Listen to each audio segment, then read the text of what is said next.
Good morning, children. In yesterday's class, we started coordination in life process. So we learned about the different parts in digestive system, how they are going to help in the process of digestion. Along with the digestive system, what are the other organ systems involved that we are going to discuss now. So you learned that hunger pangs. So hunger pangs, how they are caused and what is the outcome of it, means hunger pangs are because of some hormones which are released in the stomach. Is it clear to you? So what is that hormones mean? Ghrelin.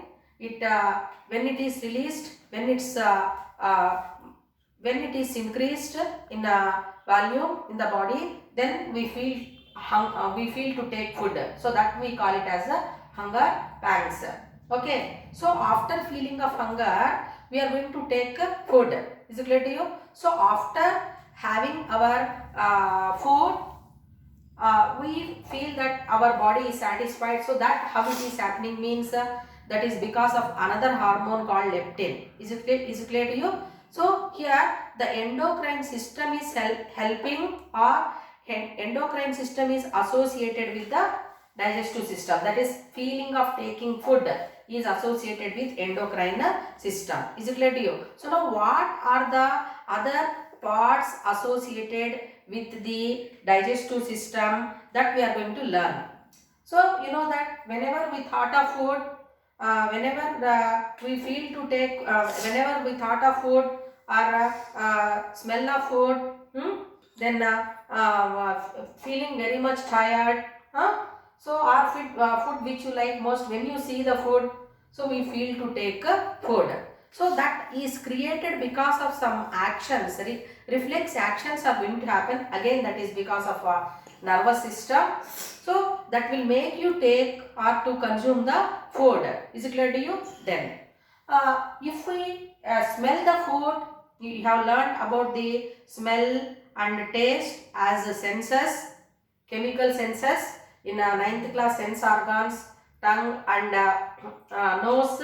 So if we smell the food, if the good smell is there from the food, then we feel to take food. So you might have observed also, before we take the food, before we eat the food, we smell it. So smell is reaching much earlier than the tasting of food. Is it clear to you? So if we smell the food, if we feel it is good, then we like to take or taste the food. So here smell and taste are closely related. Taste and smell are closely related.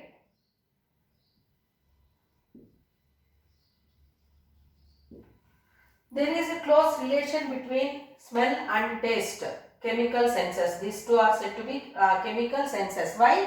The chemicals which are present in the food items, they are going to reach the brain because of smelling and tasting. Is it clear to you? So that's why they are closely related, and this taste and smell are making you to consume the food. Is it clear to children?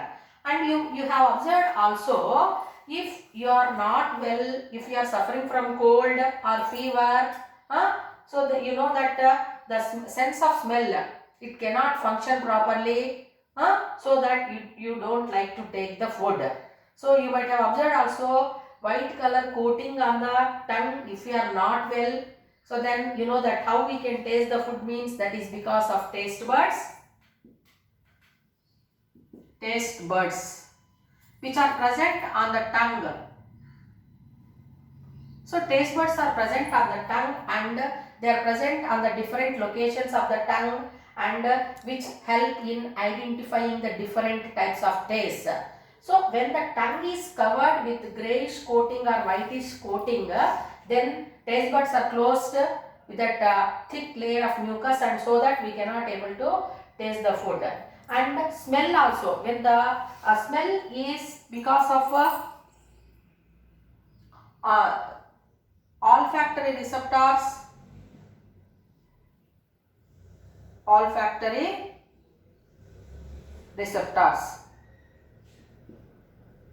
So olfactory receptors are present in the nose and they are going to help in smelling the food. So when we are suffering from cold, then as these olfactory receptors are covered, so that we cannot able to identify the smell. So if the smell is not reaching our brain, then we don't like to take the food. That is the reason we often observe that we don't like to take the food in chappaga only, like that we'll be telling tasteless like that. Why? Because the taste buds and the olfactory receptors are not functioning when we are not well then. So here what you are learning with that, this nerve system, nerves coordination is there to take the food, to consume the food, nervous coordination. So in what way? Olfactory receptors present in the nose and taste buds present. So what are the different types of taste buds present on the tongue? You have learnt in 9th class, fungiform papillae,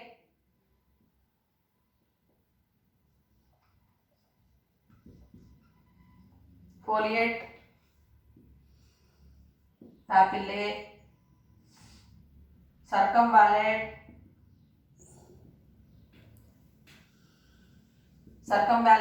papillae, then filiform papillae. So different papillae are present on the different locations of the tongue, which help in identifying the different tastes of the food. Shadruchulu, that you have learnt in the 9th class sense organs lesson. So what you are learning here means the taste and smell, as they are said to be chemical senses, and these are going to be reaching the brain because of the nerves coordination. Okay, then we like to take the food. Is it clear to you? So we are consuming food, that is a part of the digestive system. We call it as keeping food in the mouth is called ingestion. So that is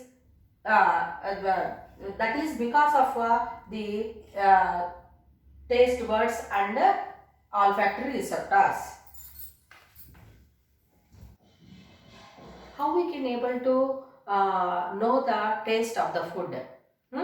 So one activity is given. Simply if we keep the sugar crystals on the tongue, so it takes some time to know the taste. Okay, so parts of the buccal cavity, mouth, if we see tongue, then gums are there, teeth are there. Okay, and palate is there. Roof of the buccal cavity, we call it as the palate. Is it clear to children? So if we keep that as it is, it will take some time to taste. Okay, then if we keep the food material, sugar crystals for example, on the tongue, and if we press it against the palate, so that taste buds which are present in the palate and on the tongue, what will happen means they pressed and they release the what is that saliva, and that will help in mixing with the food, and so that we can able to identify the taste of the food. So palate is playing a crucial role here in getting the taste of the food. Is it clear to you, children?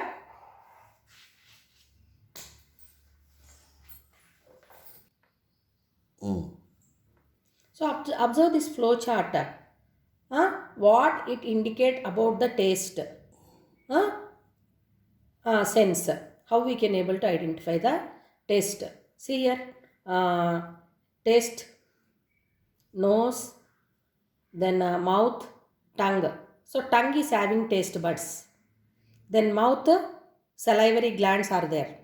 So salivary glands are going to produce salivary juice, which contains enzyme salivary amylase. Then nose contains olfactory receptors, okay, which can able to smell the food. Then taste buds are present here. Okay, so all these are going to these organs, nose, mouth, tongue, all these organs are going to able to identify taste, and it can reach the brain through the different this taste buds, olfactory receptors. They are sent the signals to the brain. Then we can able to identify the taste of the food. So this brain is the real organ which is going to analyze and identify the different tastes or smell of the food, and that will help in along with these important organs, it will help in identifying the taste and feel to take the food. Now let us learn mouth, how it is helping in the process of digestion. So this mouth is a munching machine.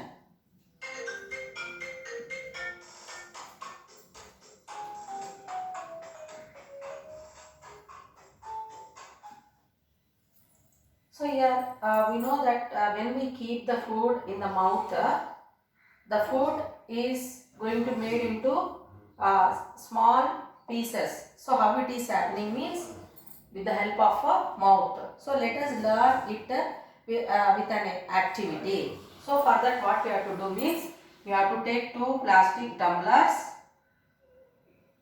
of equal size, and in both tumblers we have to half of it fill it with vinegar, and what we have to do means we have to take a chalk piece. Okay, we have to cut it this chalk piece in one tumbler. We have to crush it and we have to keep.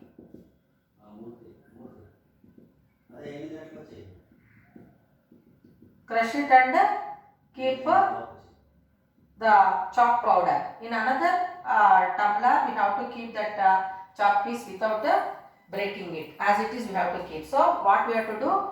Take two plastic tumblers and fill them with vinegar and chalk piece.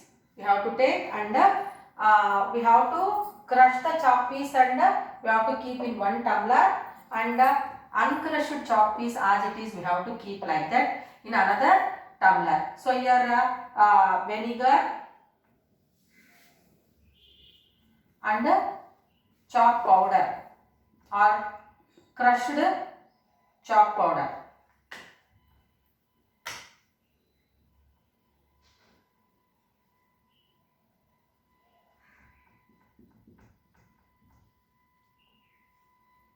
Uncrushed chalk and vinegar. So like this we have done. Take two tumblers and fill them with vinegar, and in one tumbler we are going to put the crushed chalk powder, and another tumbler uncrushed chalk piece as it is we are going to keep. Leave it for half an hour. So what will be our observation? The crushed chalk tumbler containing crushed chalk powder, soon it is getting dissolved in a vinegar. So whereas uncrushed chalk where we kept in the tumbler, it takes some more time. Is it clear to children? So what we are going to learn with this activity means, so in our body also the mouth is helping in bringing the mechanical action in the digestion of food. Okay. So first action. So we are going to keep the food in the mouth. Then with the help of different parts associated with the mouth, the munching process. What is that munching process means? What?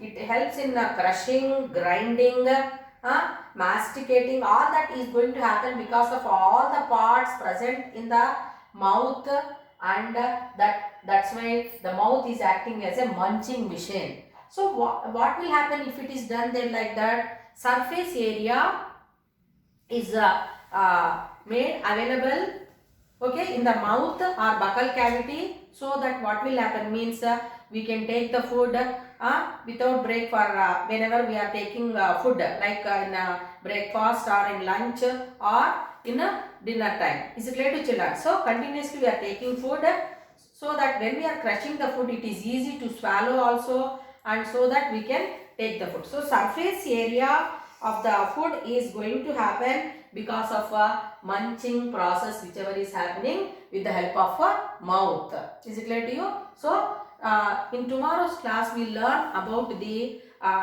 teeth, how they are going to help in bringing the mastication and grinding or other process, how it is going to happen with the help of a diagram we learn tomorrow. And you might have also experienced if you are small children, when you lose the teeth, then is it easy to take the food? Suppose children those who lost incisors, is it easy for them to bite the chocolate or biscuit?